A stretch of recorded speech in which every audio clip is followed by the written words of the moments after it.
Hi friends, ఈరోజు అయితే నేను మీకు ఒక మంచి ఆకుకూర హెల్దీ ఆకుకూర అయితే చేసి చూపిస్తున్నానండి. ఫస్ట్ అయితే ఇప్పుడు మనం కడాయి అయితే పెట్టుకోవాలి పొయ్యి మీద. అదేం ఆకుకూర అనేది లాస్ట్ వరకు చూడండి, చెప్తాను. ఇదైతే హెల్త్కి మంచిదండి. ఈ లాస్ట్ వరకు చూడండి నేను ఎట్లా చేస్తున్నాను ఏందనేది. మీకు ఆకుకూర వేసేటప్పుడు చూపిస్తాను. ఏం ఆకుకూర అనేది గెస్ చేసి కామెంట్ బాక్స్లో కామెంట్ చేయండి. ఇదిగోండి, ఇప్పుడైతే గిన్నెకు అంతా వాటర్ అన్ని పోయింది కదండి. ఇప్పుడు ఆయిల్ వేసుకోవాలి. కొంచెం ఆకుకూరలో ఆయిల్ అయితే ఎక్కువ పడుతుందండి, చూస్తున్నారు కదా. ఇప్పుడైతే ఈ ఆయిల్ అంతా హీట్ అవ్వాలి. ఇప్పుడైతే ఆయిల్ అయితే హీట్ అయిపోయిందండి. ఇప్పుడు దీంట్లో కొంచెం అంతా మినపప్పు వేసుకోవాలి. ఆ తర్వాత పచ్చిమిర్చి వేసుకోవాలండి. ఆ తర్వాత కొంచెం చిలుతుంది, జాగ్రత్త. తర్వాత మనం సన్నగా కట్ చేసుకున్న ఆనియన్స్ వేసుకోవాలి. ఆనియన్స్ అయితే సన్నగా కట్ చేసుకోండి. అవిట్లని రిబ్బన్ ఆనియన్స్ అంటారు, రిబ్బన్ కటింగ్ ఆనియన్స్ అంటారు. అట్లా కట్ చేసుకోండి సన్నగా. అట్లా కట్ చేసుకుంటేనే కూర టేస్ట్ ఉంటుంది. ఆ కూర చూడండి, లాస్ట్ వరకు చూడండి వీడియో అయితే నేను ఏమేసి చేస్తున్నాను అనేసి. దీంట్లో జీలకర్ర ఆవాలు వేసుకోకూడదండి, ఇవే వేసుకోవాలి. నేను ఏవైతే ఇంగ్రీడియంట్స్ చూపిస్తున్నానో వేసేటప్పుడు అవి మాత్రమే వేసుకోండి, బాగుంటుంది. ఒక్కసారి నా స్టైల్లో ట్రై చేసి చూడండి. ఇవి కొంచెం వేగాలండి. ఈ మొత్తం ఉల్లిగడ్డ అయితే కొంచెం బ్రౌనిష్ కలర్లోకి, లైట్ బ్రౌన్ కలర్లోకి రావాలి. అప్పటి వరకు కొంచెం నూనెలోనే మగ్గించుకోవాలండి దీన్ని.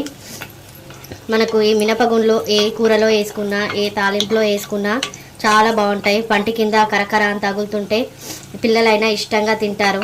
చాలా బాగుంటుంది. మీరు నేను చేసే విధంగా ఒకసారి చేసి చూడండి. తప్పకుండా ట్రై చేసి నా కామెంట్ బాక్స్లో కామెంట్ చేయండి. నా వీడియో ఇప్పుడే కొత్తగా చూస్తున్న వాళ్ళైతే సబ్స్క్రైబ్ చేసుకోండి. వీడియో లాస్ట్ వరకు చూడండి. ఏం ఆకుకూర అనేది నేను చెప్తాను మీకు. చూడండి ఫ్రెండ్స్, ఇప్పుడైతే ఇది బ్రౌన్ లైట్ కలర్లోకి వచ్చింది కదండి. ఇప్పుడు దీంట్లో కొన్ని ఎల్లిపాయలు వేసుకోవాలండి. చూస్తున్నారు కదా, నేను ఎంత కొంచెం వేసుకున్నానో అట్లా ఎల్లిపాయలు వేసేసుకొని కొంచెం ఎల్లిపాయలు వేగేంతవరకు వేయించుకోండి. ఇప్పుడైతే కూరకు సరిపడంత పసుపు వేసేసుకోవాలి. పసుపు వేసుకొని పచ్చివాసన పోయేంత వరకు నూనెలోనే మగ్గాలండి. పచ్చివాసన అంతా పోవాలి పసుపుది. ఇప్పుడైతే మనం ముందుగా కడిగి పెట్టేసి పెట్టుకున్నానండి. మంచిగా సన్నగా కోసుకొని కడిగి పెట్టుకున్న ఆకుకూరని ఇప్పుడు ఈ తాలింపులో వేసేసుకోవడమే. మంచిగా వాష్ చేసుకోండి. మంచిగా వాష్ చేసి వేసుకోండి. 1-2 సార్లు వాష్ చేసుకోవాలి మంచి ఆకుకూరలు, ఎందుకంటే మట్టి ఉంటుంది కదండి, సన్నగా మనకు తెలియకుండానే వచ్చేస్తుంది. 1-2 సార్లు మంచిగా వాష్ చేసుకోండి. మంచిగా వాష్ చేసి వేసుకోండి. ఈ కూర అయితే చాలా బాగుంటుంది.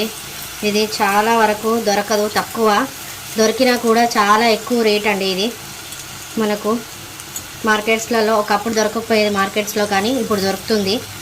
ఇదైతే మనకు కొంచెం అంతా మనం ఒక్క కొమ్మంతా పెట్టుకుంటే అది చాలా వస్తుందండి. ఈ ఆకుకూర అయితే ఒక కట్ట అంతా పెట్టుకున్నాం అనుకోండి, ఒకటి పెట్టుకుంటే చాలా వండుతుంది. ఇది చాలా తక్కువ దొరుకుతుంది. ఇది ఎన్నిసార్లు మీరు కట్ చేసుకొని తింటే అన్నిసార్లు మళ్ళీ వస్తూనే ఉంటుందండి ఈ ఆకుకూర కూడా. మీరు లాస్ట్ వరకు చూడండి, నేను ఏం ఆకుకూర అనేది చెప్తాను. మనం ఇంట్లో కూడా పెట్టుకోవచ్చు. ఇది చాలా బాగుంటుంది, చాలా తొందరగా కూడా వస్తుందండి. ఈ ఆకుకూర చాలా తొందరగా పెరుగుతుంది. మనం ఈరోజు తీసుకొని తెంపుకొని వండుకుంటే మళ్ళీ 1 వీక్ వరకు మళ్ళీ వచ్చేస్తుందండి. అంత బాగుంటుంది, అంత అవైలబుల్గా మనకు వస్తుంది. ఇది అయితే ఇప్పుడు కొంచెం మగ్గనివ్వాలండి. ఆయిల్లోనే కొంచెం సేపు మూత పెట్టుకుందాము. ఇప్పుడైతే ఇది ఉడుకుతుంది కదండి. ఇప్పుడు దీంట్లో కొంచెం వేసుకోవాలి. ఏంటి, ఉప్పు. ఎందుకంటే చాలా తక్కువ పడుతుందండి ఉప్పు ఆకుకూరలలో. చూడండి, నేనైతే ఎంత తక్కువ వేస్తున్నాను అలా తక్కువ వేసుకోండి. కొంచెం ఎక్కువ వేసుకున్నా అది మళ్ళీ ఇసం అయిపోతుంది. తక్కువైనా వేసుకోవచ్చు, ఇసం అయితే ఏం చేయలేమండి. ఈ ఆకుకూరని మంచిగా మళ్ళీ కలుపుకోవాలి. ఉప్పు వేసుకున్నాం కదా మనం, మంచిగా కలుపుకోవాలి. ఉప్పు అంతా కలగలిసేటట్టుగా కూరకంతా. ఈ కూర అయితే చపాతీలో కూడా చాలా బాగుంటుందండి. చపాతీలోకి ఏ ఆకుకూర అయినా చాలా బాగుంటుంది. ఇదనే కాదు, ఏ ఆకుకూర అయినా తినొచ్చు చపాతీలోకి. ఆకుకూరలు చాలా బాగుంటాయి చపాతీలోకి కదండి. చూడండి, ఇప్పుడైతే ఉప్పు వేసుకున్నాం కదండి, ఇంకా కాసేపు ఉడకాలి. ఇది మళ్ళీ కొంచెం సేపు మూత పెట్టుకుందామండి. ఫ్రెండ్స్, ఇప్పుడైతే మనం మూత వేసి అయితే చూస్తున్నారు కదా, మంచిగా వేగిపోయింది. చూస్తున్నారు కదా, ఇది కలర్ అయితే మారిపోయింది కదండి. ఇది వేగిపోయినట్టే. ఇప్పుడు స్టవ్ ఆఫ్ చేసుకోవడమే. అయ్యో, చెప్పడం మర్చిపోయానండి, ఇదేం కూర అనేది చెప్పలేదు కదా. తెలిసిన వాళ్ళైతే కామెంట్ బాక్స్లో కామెంట్ చేయండి.